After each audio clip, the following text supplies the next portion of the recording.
नमस्कार, शुभ बिहानी सम्पूर्ण दर्शक श्रोता महानुभावहरुमा हामी नेपाल हिन्दू राष्ट्र पुनर्स्थापना मञ्चको युट्युब च्यानलबाट प्रस्तुत भइरहेका छौं। आज हामी देशको हालको परिस्थितिको बारेमा विविध विषयमा अन्तर्वार्ता लिँदै छौं। जो अन्तर्वार्ताको लागि अतिथि हुनुहुन्छ डाक्टर इन्जिनियर विष्णु प्रसाद बराल, जो व्यक्ति नेपाल हिन्दू राष्ट्र पुनर्स्थापना मञ्चको अन्तर्राष्ट्रिय अध्यक्ष हुनुहुन्छ। भारत सरकारको टेक्निकल सल्लाहकार हुनुहुन्छ, कानुनका बारेमा जानकार हुनुहुन्छ, प्रशासन चलाउनमा योग्य हुनुहुन्छ। यस्ता थुप्रै कुरामा उहाँको अद्भुत क्षमता छ। हामी उहाँसँग आज विशेष अन्तर्वार्ता विविध विषयमा छलफल गर्नेछौँ। यो अन्तर्वार्ता अन्त्यसम्म हेरेर साथ दिनुहुनेछ भन्ने हामी पूर्ण आशामा छौँ। नमस्कार डाक्टर साहब, स्वागत छ हजुरलाई हाम्रो युट्युब च्यानलमा, हार्दिक स्वागत गर्दछौँ। नमस्कार। ओम श्री क्रीं चम चन्द्राहे नमः। ओम सम समाहे नमः। डाक्टर साहब, जेनजी आन्दोलनमा भएको क्षतिपूर्तिको लागि राजदूतावासमा सहयोगार्थ नेपाललाई सहयोग गर्ने मनसाले एउटा कमिटी गठन गरिएको रहेछ। त्यसमा राजदूत स्वयंको अध्यक्षता भएको रहेछ। मोहन कार्कीको अगुवाईमा यो कमिटी गठन भएको रहेछ।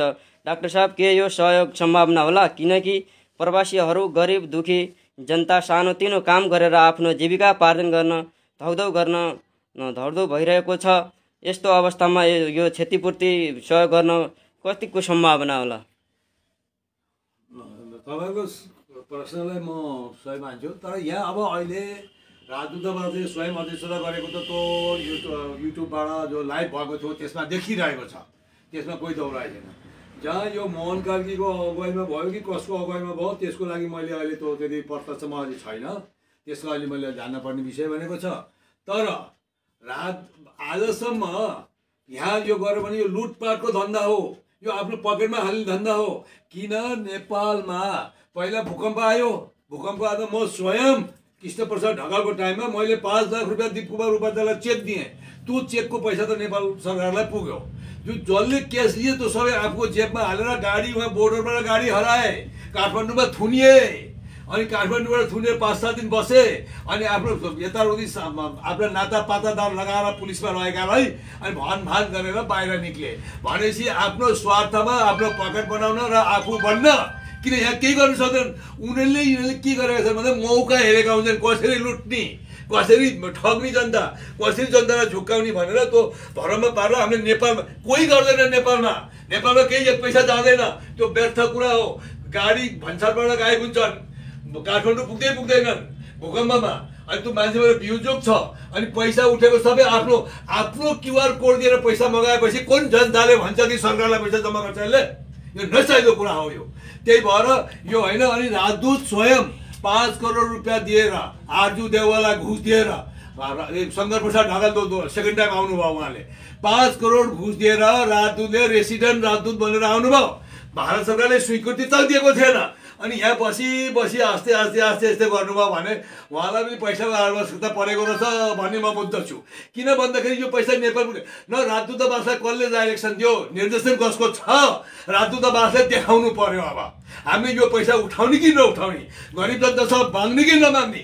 उता एउटा विद्युत मन्त्री कुलमान घिसिङको एकदम स्पष्ट आदेश छ, हामी कसैसँग 1 रुपियाँ लिँदैनौँ, कसैसँग पैसा कलेक्सन गर्दैनौँ।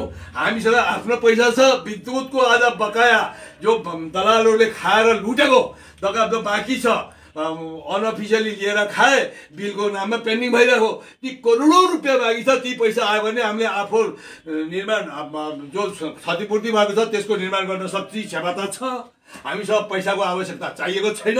न हामी कसैसँग लिएर गर्छौँ, न चन्दा लिन्छौँ, न कसैसँग डोनेसन लिन्छौँ, न कसैसँग के लिन्छौँ। हामी आफै बनाउँछौँ भन्ने एउटा मन्त्रीको स्वयं स्टेटमेन्ट बाहिरिएको छ। स्टेटमेन्ट पुरा भाइरल भइरहेको छ। त्यसको माथि राजदूतले यो गर्नुपर्ने कसले आदेश दियो राजदूतलाई? त्यो आदेश चाहियो। अब त्यो आदेश किन सार्वजनिक भएन? म राजदूतलाई आग्रह गर्न चाहन्छु, शङ्कर प्रसाद ढकाल शर्माज्यू, प्लिज त्यो आदेशलाई तपाईँले कुन सरकारले तपाईँलाई पैसा उठाउनु भनेर भन्यो र तपाईँले यो मिटिङ गर्नुभयो, त्यसको आदेशको सार्वजनिक गरेर मिडियामा हालिदिनु होला।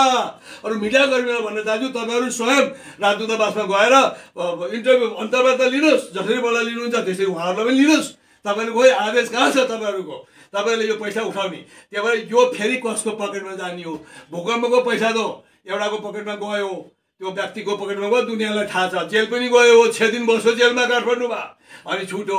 अनि अहिले भन्छ म त म नेता हो भन्ने कुरा गरेर हिँड्छन्। त्यस्तै यहाँ अहिले अब अर्कोले त्यो के गर्न खोज्दैछ कुन हो यसो मलाई जहाँसम्म लाग्छ 90% मोहन कार्य होला। यदि होइन भने अरू को छ त्यो स्वयं राजदूतलाई थाहा होला। त्यो राजदूतले पनि 5 करोड दिएर आएका नि त आर्जु देवालाई र राजदूत बन्नलाई। त्यो पैसा त निकाल्न पर्यो, त्यो लगाएको पैसा ऋण खोजेर लगाएका होलान्, त्यो उहाँ पूर्ति त गर्न पर्यो। त्यही भएर उसले पनि केही न केही स्वार्थ छ भन्ने बुझिएको छ।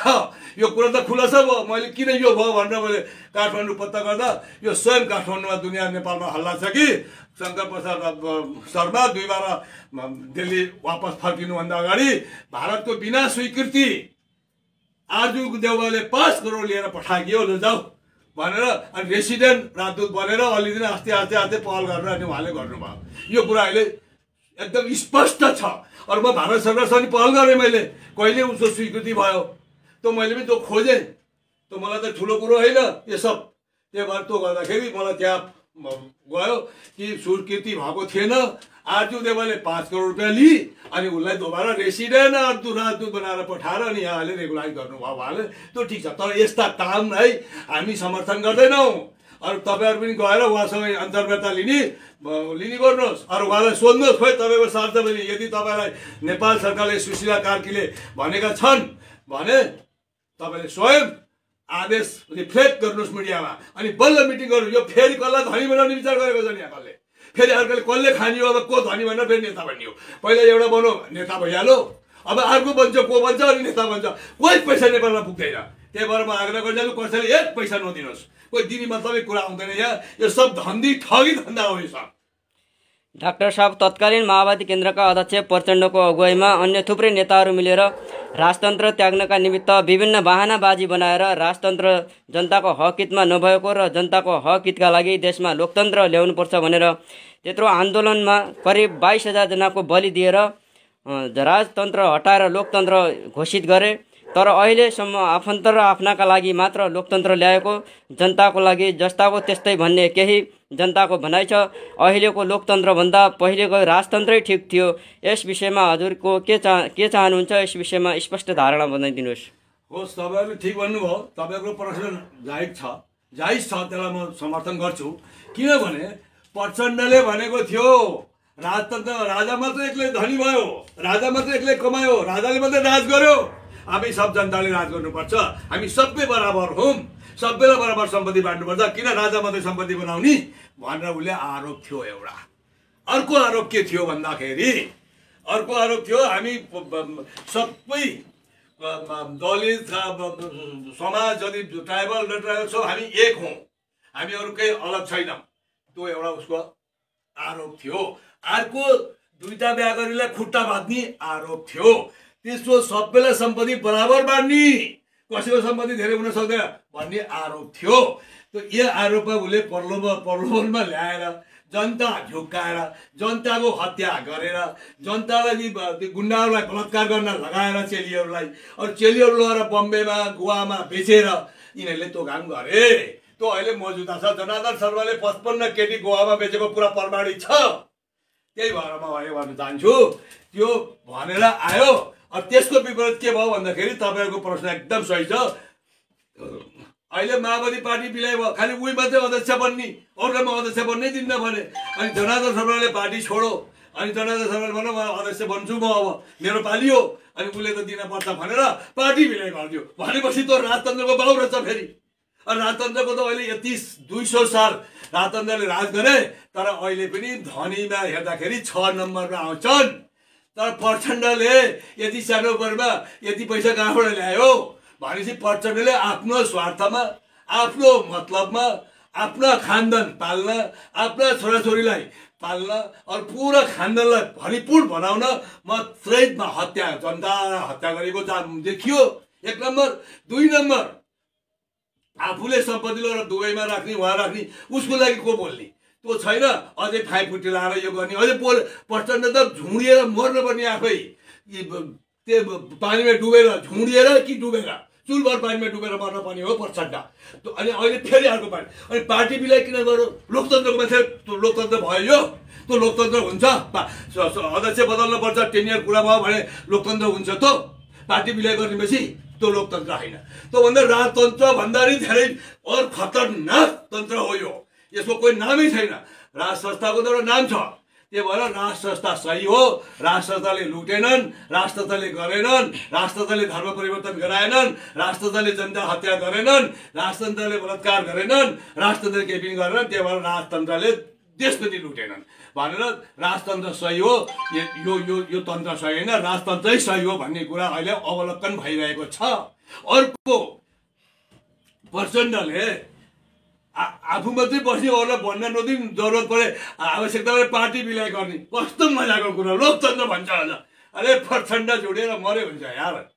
तिमी त यार गर्नसम्म गर्यौ तिमीले त देशमा, अब के गर्न बाँकी रह्यो? अब जो बसेको पनि सक्नलाई फेरि कतै लाग्यौ। प्रचण्ड झुडेर मर। तिम्रा कार्यकर्ताहरू यहाँ घुमेका छन्, खानालाई छैन।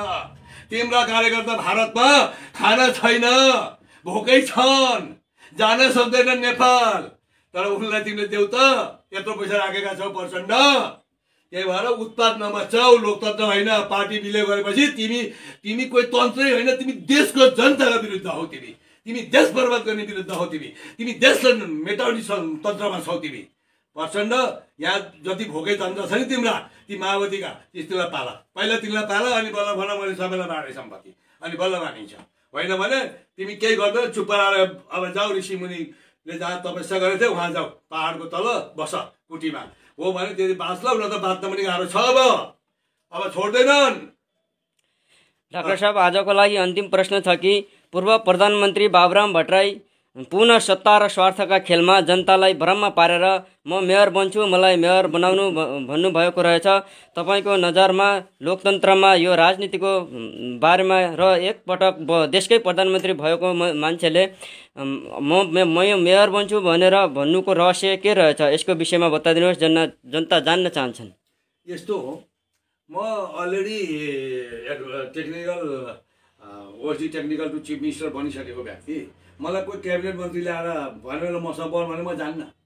बिलु स्टेसन हुँदैन क्या। तपाईँहरूको उमेर बढ्छ मिडिया साहब, तपाईँहरूको उमेर बढ्छ कि घट्छ? तपाईँलाई प्रश्न गर्छु म त। तपाईँहरूको उमेर बढ्छ, घट्दैन, यो दुनियाँले जानेको अरू यथार्थ कुरो हो। भने त्यो एकपल्ट प्रधानमन्त्री भइ टोपलेको, बिना मतलबको, देश बेच्न आएको थियो, खसालिहाले। त्यही भएर त्यति बेला त्यो बनेकोमा चाहिँ मेरो भोलि भन्छ म गाउँको प्रधान बन्छु, गाउँको प्रधान। किन? अब केही छैन, कसैले गन्दैनन्। त्यो यताउति कोही, अब त कुत्ता पनि भुक्न छोडे। आज कुत्ता भुक्छ नि कोही नयाँ मान्छेले, त्यसलाई त कुत्ता पनि भुक्दैनन्। त्यतिसम्म भइसक्यो लाचार। अनि त्यही भएर त्यो लाचारको गर्दा म मेयर भयो भने त केही त यस्तो भइहाल्छ कि, काठमाडौँलाई त म गन्छन् कि भन्ने त्यसले त्यो सोचले बन्न खोजेको त, त्यो त्यहाँ पनि भएन, सकियो के। त्यही भएर त्यो त अब गाउँमा गएर प्रधानको लागि चेष्टा गर्दैछ। अनि त्यहाँबाट भएन, अहिले म लोकतन्त्र भन्ने। अनि फेरि त्यो रवि लामछानेको पार्टीमा मिसिएको छ। अनि एउटा चोरलाई, एउटा ठगलाई, अमेरिकामा ठगेर आएको ठगलाई, अमेरिकामा त ठगेर आएको हो नि त, त्यो प्रमाणित भएको छ, केस चल्दैछ। त्यो ठगलाई फेरि समर्थन गर्दैछ भने त्यसको केही सिद्धान्त छ, केही प्रिन्सिपल छ के? जनताको हितमा काम गर्छन् यिनीहरूले, त्यसरी जनताले बुझ्न पर्ने विषय छ यो। त्यही भएर म आग्रह गर्न चाहन्छु, बाबुराम भयो, सकियो। अब क्याथोलिक, अब तिमीले भन oh Jesus who die on the way the heaven on the अब त्यो भनेर जाऊ, तिमी एक जग्गामा बस, जिसु सेड भन, त्यो तिम्रो काम छ, अरू केही काम छैन। तिमी नेपालमा होइन, अझ तिब्बत लाइफ तपाईँको अस्ति तिहारमा फुक्क बेइज्जती, देखावा, जनतालाई भरममा पार्न। त्यही भएर यो सब चल्दैन। तिमीले सब बर्बाद गऱ्यौ, तिमीले सकिएका हो, सकिएको तिमीहरूको जमाना गयो। अब केही गर्न सक्दैन तिमीहरूले। कुर्सी भने हामी त कुर्सीमा मार्दैन, हामीले कुर्सी चाहेको छैन भन्छ हामी त सुरुबाटै। हामी कुर्सीको लालचमा हिँड्दैनौँ, हामी कामको लालचमा हिँड्छौँ, हामी देश बनाउने लालचमा हिँड्छौँ, हामी धनसाजिलो गर्ने लालचमा हिँड्छौँ, हामी युवा प्रचलित गर्ने लालचमा हिँड्छौँ, हामी नेपाललाई स्ट्यान्डर्ड कम्पिटिसनमा ल्याउन हिँड्छौँ, हामी त्यो लालचमा हिँड्छौँ। हामी दे कुर्सी देऊ, म बन्छु, बसिन्न, त्यस्ता कुर्सीमा बसिन्न। ती दलालहरू बसेको कुर्सीमा हामी बसिन्न। ती दलालका कुर्सी हुन् ती सब त। नेपालको प्रधानमन्त्री त दलालमा गनिएका छन्, त्यही भएर वेटरमा गनिएका छन्। त्यही भएर म त्यसमा गर्दैन बसिन्न हामी काम गरिन्छ देखाइन्छ गरेरै छोडिन्छ वचनबद्धता छ हिन्दू राष्ट्र पनि ल्याइन्छ वचनबद्धता छ गरेर पनि देखाइन्छ वचनबद्धता छ त्यही भएर बाबुरामलाई म भन्छु जाऊ अब प्रचण्ड दुईजना एउटा हलो जोत्न दुईटा जुवा चाहिन्छ नि जुवामा दुईटा गोरु चाहिन्छ नि त्यस्तै तिम्रो दुईजनाले एउटा जुवा लिएर जाऊ ऋषिमुनि जस्तो बसेको उसमा ओडारमा गएर बस त्यहाँ सुख शान्ति होला। धन्यवाद डाक्टर साहब, आजको यो विशेष अन्तर्वार्तामा विविध विषयमा तपाईँले जानकारी चेतना दिनुभएकोमा हार्दिक धन्यवाद व्यक्त गर्न चाहन्छौँ। सम्पूर्ण श्रोता दर्शक महानुभावहरू यो अन्तर्वार्तालाई अन्त्यसम्म हेरेर साथ दिनुभएकोमा विशेष धन्यवाद व्यक्त गर्न चाहन्छौँ। यो अन्तर्वार्तालाई बुझेर सुझाव सल्लाह प्रतिक्रिया दिनुहोला भन्ने हामी पूर्ण आशावादी छौँ। यो अहिलेको अन्तर्वार्तालाई हेरेर पुरो आशामा छौँ जो दिनुहुन्छ भन्ने। यस्ता युट्युब फरक विषयमा चर्चा गर्नेछौँ। त्यहाँसम्मका लागि बिदा दिनुहोस्। नमस्कार। जय